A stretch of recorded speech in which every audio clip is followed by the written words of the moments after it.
Shivanshu recording studio बानावर विशुद्धगंज। तो सीना से दिलवा बनाने कली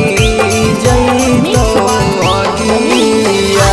में चली जई तोगे चली जई तोगे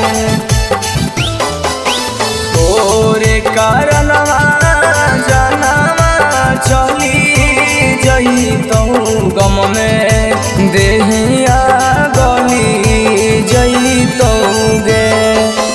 तोरे कारण जनवा चली जई तो गम में देहिया गली जई तोगे सीना से दिलवा बनी कली जई तो अगिया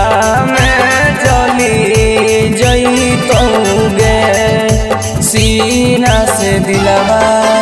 तोरे कारण जनवा चली जई तो गम में देहिया गली जई तोगे तोरे कारण जनवा चली जई तो गम में देहिया गली जई तोगे तो सीना से दिलवा जननी कली जई तो अगिया में जली जई तोगे तो सीना से दिलवा तो सीना से दिलवा